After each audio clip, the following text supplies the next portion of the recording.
Saudara-saudari terkasih, apakah saudara sudah memulai hari ini dengan penuh sukacita dan punya niat untuk berbuat baik meskipun kecil? Semoga Tuhan memberkati niat baik saudara. Mari kita hidup sepenuhnya, karena hidup itu luar biasa. Apa yang terjadi seandainya Anda diminta untuk menubuatkan sesuatu, tetapi itu tidak akan terjadi sepanjang Anda masih hidup?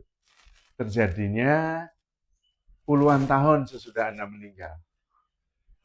Bagaimana perasaan Anda? Bagaimana perasaan yang mendengarkan nubuat Anda? Apalagi nubuatnya tentang kehancuran.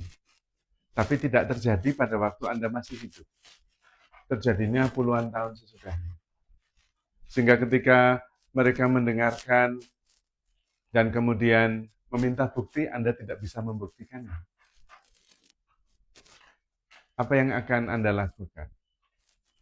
Anda akan tetap percaya kepada Tuhan yang meminta Anda untuk menubuatkan nubuat itu? Dan itu terjadi. Nabi Yeremia itu nabi yang kasihan sekali. Karena dia diminta menubuatkan kehancuran Yerusalem, tetapi kejadian kehancurannya 40 tahun sesudah Nabi Yeremia meninggal. Nabi cuma diminta percaya saja, tanpa bukti, karena tidak ada buktinya. Umat juga diminta percaya, tanpa bukti, karena tidak ada buktinya. Dan kita seringkali seperti itu, karena yang tahu tentang masa depan itu Tuhan. Karena bagi Tuhan tidak ada masa sekarang, masa lalu, masa depan. Yang ada hanya masa sekarang. 10 tahun ke depan, 100 tahun ke depan, Tuhan tahu. Karena di dalam Tuhan ada segala-galanya, sepanjang waktu. Tetapi kita tidak tahu. Tetapi kita diminta percaya saja. Dan disitulah ketika kita melakukannya, sungguh-sungguh percaya, kemudian kita menyadari bahwa saya tidak bisa apa-apa. Saya tidak tahu apa-apa. Yang tahu itu Tuhan. Lalu kita mempercayakan seluruh hidup kita kepada Tuhan. Dan itu terjadi. Bukan sesuatu yang tidak terjadi. Kita memang diminta untuk percaya. Ketika bertemu dengan Tuhan Yesus juga sama. Orang dihadapan pada pilihan. Percaya atau tidak percaya. Orang Yahudi melihat Yesus itu menghujat Tuhan. Karena dia menyamakan diri dengan Tuhan. Tetapi orang-orang diminta percaya. Apakah dia Tuhan atau bukan? Itu saja. Tidak ada pilihan.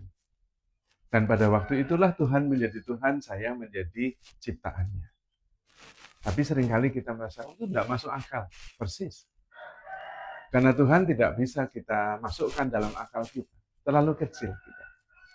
Dan karena itu, kadang-kadang kita perlu rendah hati, kita menjadi sebuah keterbukaan. Yang percaya segala sesuatu, mengharapkan segala sesuatu, dan sabar menanggung segala sesuatu. Karena kita nggak tahu. Tapi lebih baik kita tidak terlalu banyak memikirkannya. Karena toh kita tidak tahu. Jadi lebih baik kita percaya. Lalu bersyukur dan berbuat baik dan merasakan bahwa kita di dalam Tuhan. Sekarang sampai selama-lamanya. Dan bagi Tuhan tidak ada masa lalu, tidak ada masa depan. Yang ada hanya sekarang. Karena dia adalah kesempurnaan. Kalau bagi Tuhan ada besok, berarti ada sesuatu yang Tuhan tidak tahu. Tidak mungkin. Dan karena itu kita percaya kepadanya. Dimensi ilahi itu sebenarnya sudah ada di dalam diri kita. Karena itu kita bisa mempercayainya. Nabi Yeremia bisa percaya. Karena bagi Allah yang paling penting Nabi percaya kepadanya. Dia tidak diminta untuk menjadi Nabi dengan nubuat lalu bisa mengerjakan banyak mukjizat. Tidak. Bahkan Nabi Yeremia tidak mengerjakan mukjizat apa-apa. Bahkan dia diminta tidak menikah oleh Tuhan. Supaya dia mengalami dan hanya mengandalkan iman. Percaya saja, hanya itu. Kalau dia menderita, percaya saja. Kalau nubuatnya tidak terjadi, percaya saja. Tapi pada saat itu, sebenarnya Tuhan mengakui Nabi Yeremia bahwa Nabi Yeremia itu juga abadi.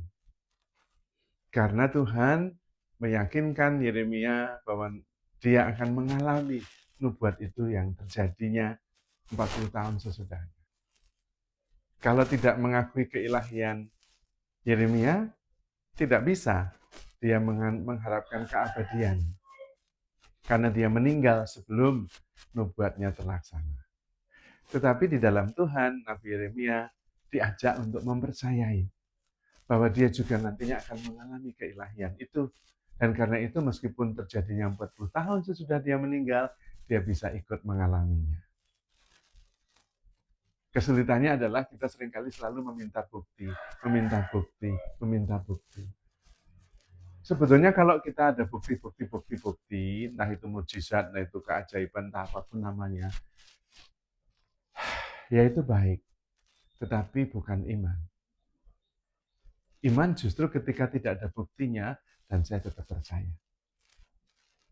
I know bukan karena pikiran, tapi karena percaya. Dan buktinya adalah iman itu. Dalam Ibrani bab 11 ayat 1 dikatakan, iman adalah bukti, bukan sesuatu yang harus dibuktikan. Bukti dari semua yang kita harapkan. Maka mari kita hidup di dalam iman, di dalam kasih, dan di dalam pengharapan. Seperti Rasul Paulus mengatakan, nanti tinggal 3 hal, iman, harapan, dan kasih. Yang terbesar di antaranya adalah kasih. Maka sebetulnya tidak usah pusing yang lain, mengasihi saja. Mengasihi saja. Karena dengan mengasihi kita ada di dalam Allah, dan Allah di dalam diri kita. Dan itulah keilahian kita. Dari awal sampai akhir, kita adalah spiritual being. Tuhan sendiri mengatakan, tidak tahukah kamu bahwa kamu adalah bait Roh Kudus. Maka jangan lupa unsur keilahian dalam diri kita. Jangan karena kita manusiawi, lalu kemudian kita mengatakan, kan manusiawi Romo. Lalu lupa bahwa kita juga adalah ilahi. Ketika kita mengasihi, ketika kita mengampuni, kita operate from the divine. Karena dengan mengampuni, kita sungguh-sungguh mengalami, bertindak sebagai yang ilahi, yang ada di dalam diri kita. Roh Kudus yang bertahta di dalam diri kita, itulah yang bertindak atas kita. To err is human, to forgive is divine. Bersalah itu manusiawi, tetapi mengampuni itu ilahi. Maka mari kita mengasihi dan percaya bahwa Tuhan adalah Tuhan dan kita manusia yang sebetulnya nggak penting-penting amat, tetapi begitu dicintai oleh Tuhan. Maka bersyukur dan mengasihi. Penuh sukacita, karena Tuhan sangat mengasihi kita. Handle yourself with care, because you are loved. Tuhan memberkati.